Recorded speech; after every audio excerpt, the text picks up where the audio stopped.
Welcome to the SaaS AdLab podcast, where we interview SaaS founders, entrepreneurs, and CEOs. My name is Luis. I'm the owner and founder of Fantôm Agency, a digital marketing agency specializing in scaling SaaS companies. And today we have the pleasure of interviewing Kimia. He's the founder of GhostIt. And thank you, Kimia, for joining us today. It's a pleasure having you. And I really appreciate you taking the time out of your day to be here and just spend some time getting to know each other. And why don't you tell us a little bit more about yourself and when you currently are? Yeah, for sure. Thanks so much for having me, obviously. Right now, based out of Victoria, BC, GhostIt, the company that I started, is about 2.5 years old. And there's two real sides to the business. The first side is the content marketing agency, where we create blog posts, social media posts, email newsletters, content assets that then our customers can use to get found online to then drive in business. And then the other part is we actually built our own software platform, and that helps produce better content marketing and helps you structure kind of everything that you're going to do around that. So it also integrates with all your distribution platforms. So you hook up your Twitter, your LinkedIn, your Facebook, and then you can build processes to then help you just kind of organize everything. Awesome. And as far as actually coming up with the product, right, there's obviously things that go into doing that. And then, you know, sometimes you run into problems. Sometimes you want to innovate because you didn't find a specific feature in one of them. So what was the main driver that you took into consideration when creating GhostIt? Yeah, so I think there's a few parts to that question. I think the first best way to answer that would be when we were doing content marketing for our customers, a lot of times what would happen is they would pay us for the content creation, and then what they would do is they would post it, and they wouldn't actually do any of the other peripheral marketing tasks. So say, for example, you post a blog post and you do no outreach whatsoever, or you put no paid traffic towards it, it's not going to be as successful as if you do those other peripheral marketing tasks, like send it out to your email newsletter and that kind of thing. Mm-hmm.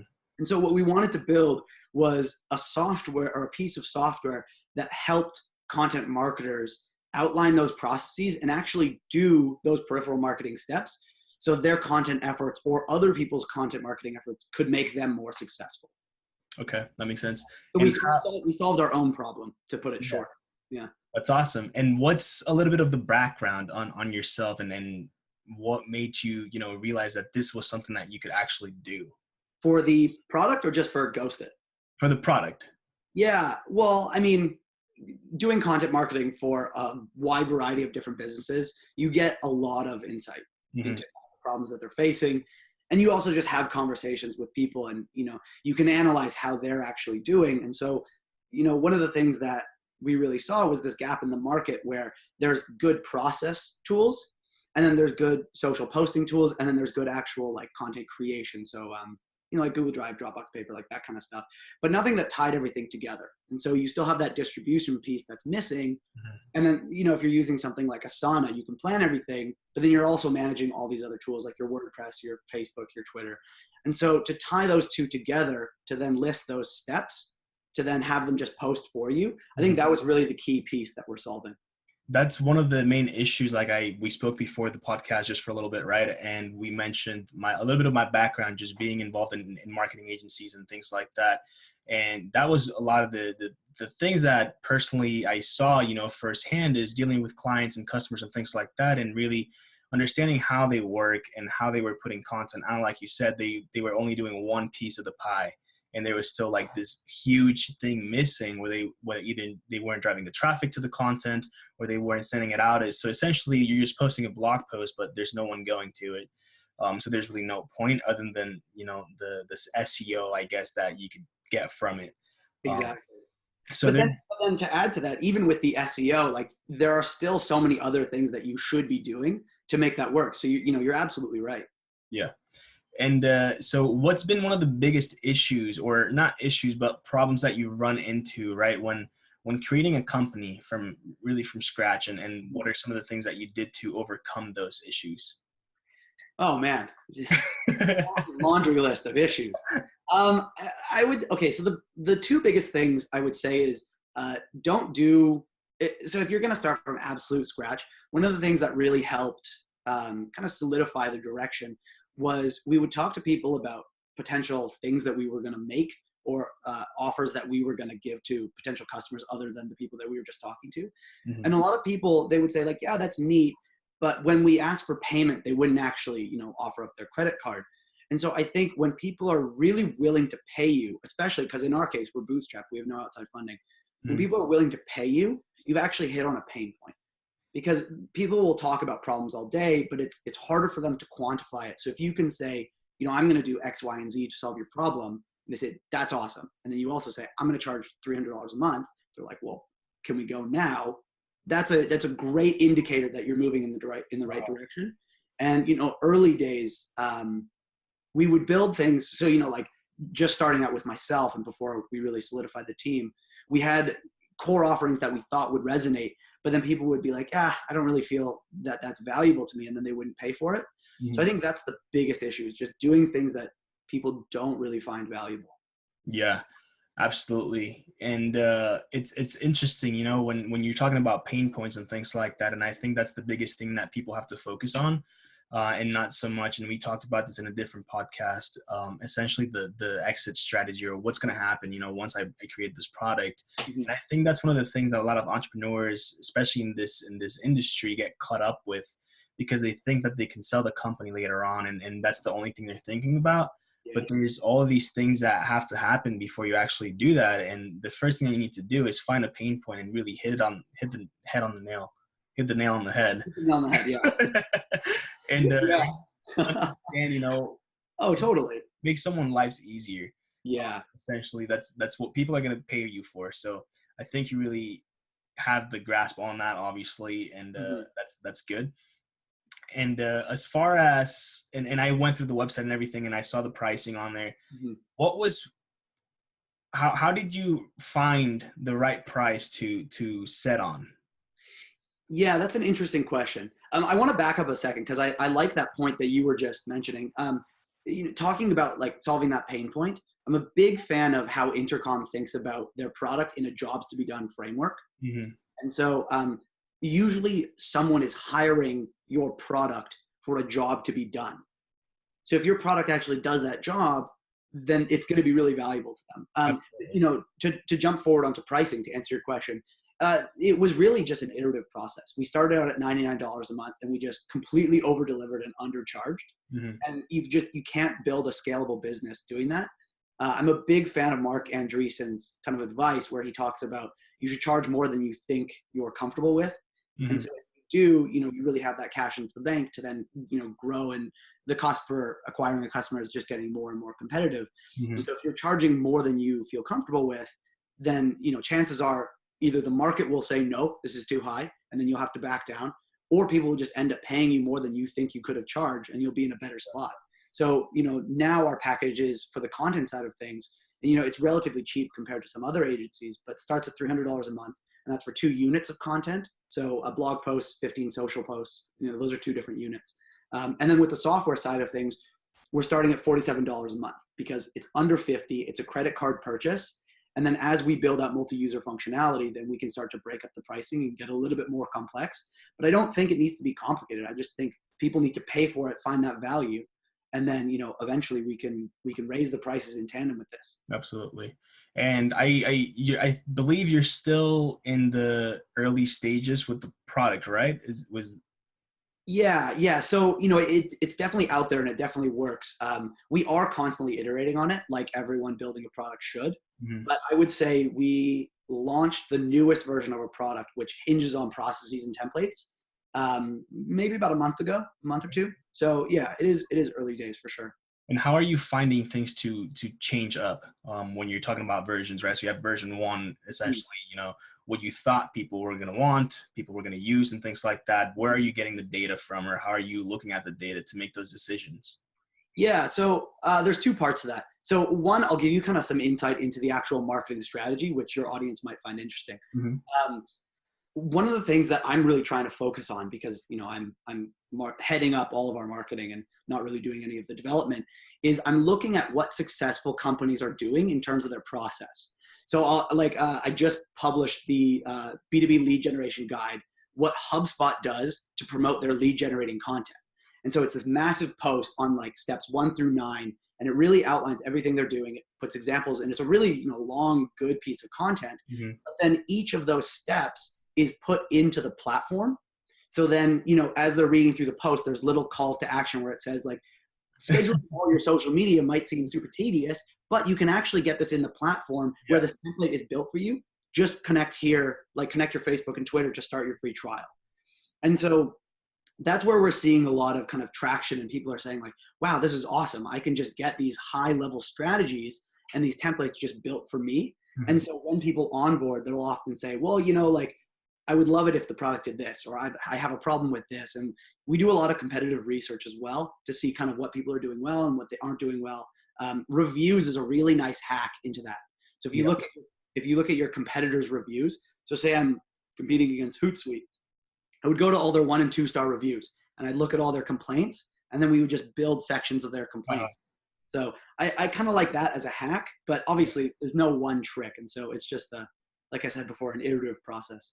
I think you touched on a very great thing that I think a lot of people misuse, and that's, repeating successful actions. And that's something I've based, a lot of the things that I do around, and it's just really finding what's working. Obviously it's working for a reason, right? And it's the same thing with books. It's essentially a mentor pretty much writing everything out for you, and you just have to follow step by step. Obviously as much as you can, of course. But it's definitely out there. And if you look at companies, at a very high level, like HubSpot, for example, one of the biggest in the industry, right? And Intercom and things like that, you're going to find similarities across every single one of them. And that's because those things work. And if you start following those footsteps, you're definitely going to be, amongst those when you start implementing them and really learning essentially what others that are successful in the same space are doing. And I actually never heard of anyone, going through the bad reviews. So I think that's an awesome little hack there. Yeah. I think I'm going to try that out somehow. You should definitely do that. It works. It works really well. No, I think you're absolutely right. Why reinvent the wheel? Why not just improve a few spokes and become that much better? Exactly. And I think that's we've also touched on something with these pre-made templates. And so a lot of people just don't have the time to come up with these in-depth processes. And so if they can look at, like an email marketing campaign template, and they can see all the steps that they need to do to execute a successful email marketing campaign, why not just sign up, get it in the platform instead of, churning through 3 different pieces of software to try and make this work? Right. Absolutely. And now that you touched on churn, what are some of the things that you're doing to keep that from happening on both sides of the business? Because you do have the content writing and then you have the platform. So my first impression would be that there's different things that you need to take care of for each individual, using each one of the platforms separately or together. So what are some of the things that you're noticing that could be causing churn, and what are you doing about it? Yeah, so I think there's 2 parts to this. One is taking on I don't want to say bad customers, but the wrong type of fit. So if we take on someone who's done absolutely no content marketing and they're not doing any of the peripheral steps to make it successful, chances are they're going to have a bad experience because they're not investing themselves.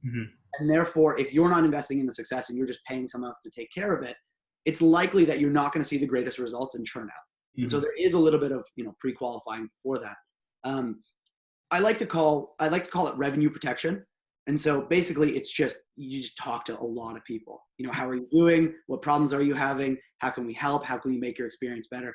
It is just conversations. And even if it makes them saying like, I want to leave your services awkward, that's better than them just saying like, I don't care for any of the stuff that you're doing. Obviously, those things aside, the results have to be there and they have to prove it, right? Right. So that would be the number one thing to protect churn, is just do great work. On the software side of things, because it is pretty early days, it's just staying in touch with your customers, investing in what they want to see. And so if someone says, like, hey, I really want to see this, I'm going to personally respond to them. And I'm going to say, thanks for your feedback. This is amazing. Like we're going to build this out in 1 to 2 weeks. We've got the team on it. And that really goes a long way, because so many people are just used to a faceless corporation and they're just surprised to get an email response back at all. Absolutely. And essentially how, when it comes down to really starting to build out things that customers want, and you touched on bad customers and things like that, how do you deal with essentially being pulled in too many directions, right? So obviously there's a roadmap for your company, for the product and where you want to be, and the things that you're currently working on. So how do you deal with essentially, having one or two different people come in and ask for something that's not in any of those plans? Do you turn them down? Do you tell them that's not in the roadmap? Or do you ask, why do you need this type of feature? Yeah, that's a really good question, actually. I think it comes down to two things. One being, why are they asking for this? So is it a problem that they're trying to solve, or is it a deficiency in the product? Mm-hmm. And if it's a problem that they're trying to solve and the product doesn't solve for that problem, that might be something interesting, right?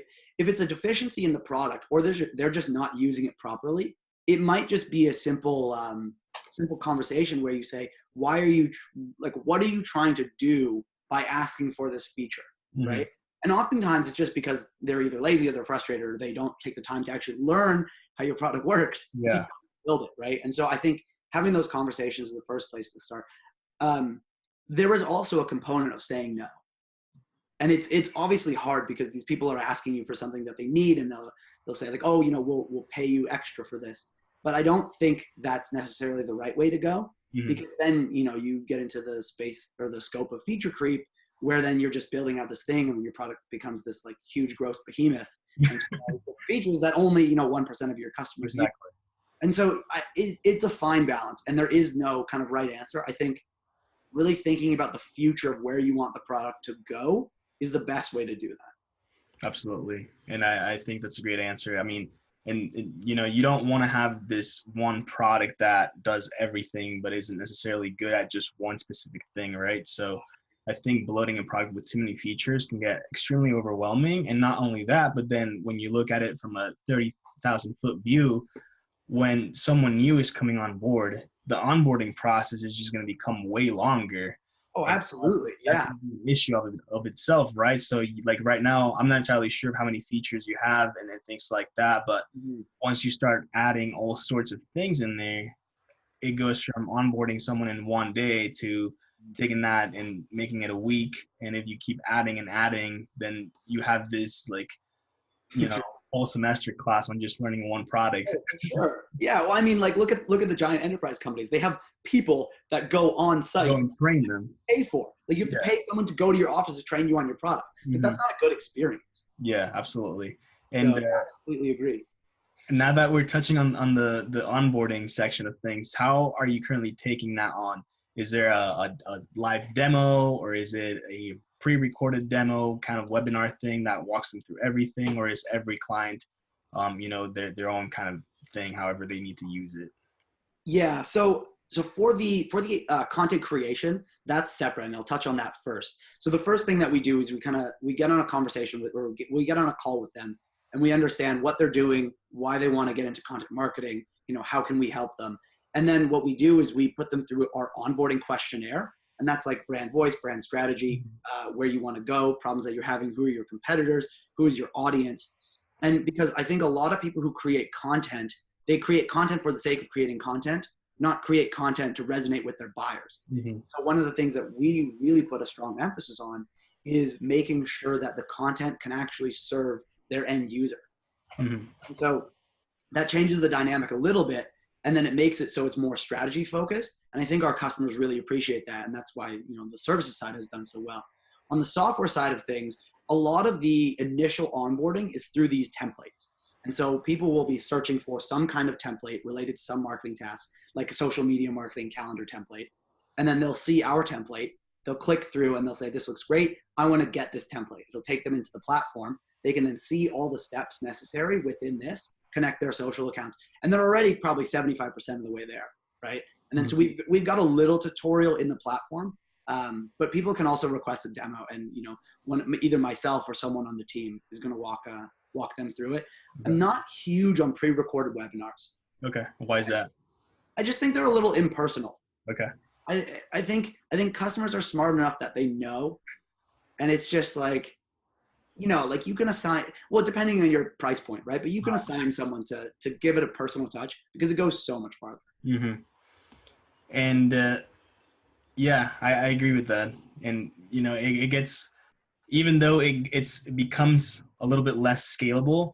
Mm-hmm. And I've had these conversations with other entrepreneurs in the same space too, where they speak about, doing things that aren't scalable, and that's going to help you retain all your customers, or, majority of them at least, so that they're all happy. I think, getting face-to-face time with people and really understanding their needs and giving them that, like you said, that personal touch goes a long way. Mm-hmm. Especially at the very beginning stages of a company where you have to build that trust. There's not a lot, when people can go out there and look at every review that's out there and things like that. So I think it's important to be as personal as possible. Yeah. Let's get a little bit egotistical here, right? Love it. Let's go. What is the thing that you are most proud of up to this day? Most proud of? Like company related, obviously. Yeah. Yeah. So we won top 10 companies to watch for 2018. Okay. And so myself and my two other co-founders, we got on the cover of a magazine, and we got invited to this big gala, and we got a ton of press around that. So that was awesome. really exciting. Congratulations. Yeah. Thank you so much. You're welcome. And we're kind of getting close here to the 30 minutes. And I did want to ask a couple more questions. Absolutely. What is the one piece of advice that you think every single person in the space, specifically starting a company, should follow to make it happen? Mm-hmm. Yeah. That's a good question. I don't think there is one specific piece of advice. So I'm reading through Principles right now by Ray Dalio, and I think it's unbelievably good. Yeah. I think being, like he says, radically open-minded is really, really powerful, because everybody, no matter how inexperienced or how foreign they are to your business, everybody has something valuable to provide for you. Absolutely. So being open-minded to what people have to say is really important. Like, I'll give you a good example. My partner's parents, they didn't really understand what the product did. And they were like, oh, I don't think that's such a good idea. You should just go like sell cars or get like a regular job. And I at first I was like, oh, how could you say that?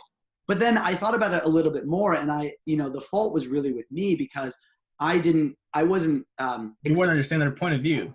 Exactly. Yeah. And I wasn't explaining the product as well as I could to make it relatable to them, so they understood the value.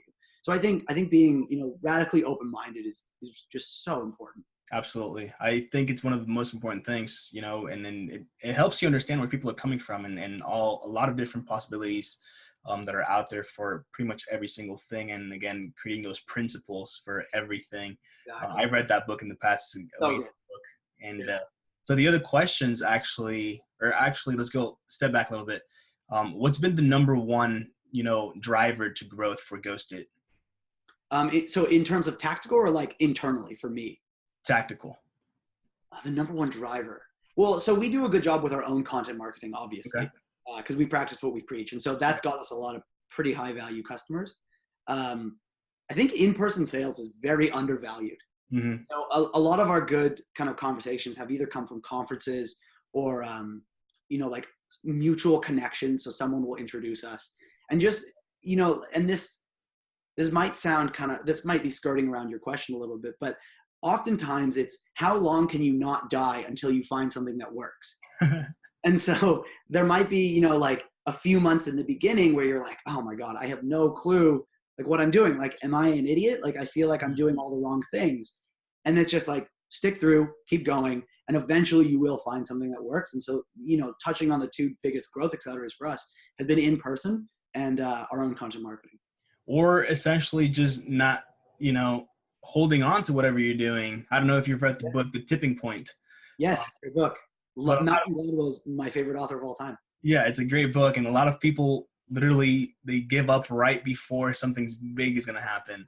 Absolutely. And I think, it's hard to do it. Obviously, it's, going through a lot of pain and really, putting yourself out there and spending money. Obviously, that's a big part of it, right? You're just burning through cash, and a lot of people stop right before that tipping point. It's hard. And people say it's hard, but they don't understand how hard it actually is. Like they'll be like, yeah, that sounds hard. But then it's like, oh my God, this is hard. No, it's on the flip side of that, it's probably one of the best things I've ever done. Like 2.5 years, we have employees all over the world. Like we have customers all over the world. Like it is an incredible journey. Yeah, that's awesome. Super excited to hear all that. And I think that's all I've got. Do you have any questions for me? No, I mean, if people are looking to find out a little bit more about me, obviously, you can find me on Twitter at hkimia, at HKIMIA. GhostIt, obviously, GHOSTIT.co. You can check us out there. And, drop me a line if you have any questions. I'm always happy to chat about content marketing or, anything related. Awesome. So Kimia actually took a little bit part of my outro that was going to be coming up. But essentially, you can find me on pretty much Instagram. I'm not really on Twitter, so it's just camacho.ftm and phantom.agency. It's spelled like that. And yeah, thank you for being on here with us today. And I really appreciate you taking the time of the day and spending time with myself and the people that are watching. And I really appreciate it. Thank you so much for having me. It's been an absolute pleasure. Absolutely. Thank you so much, Kimia. Take care. Bye-bye.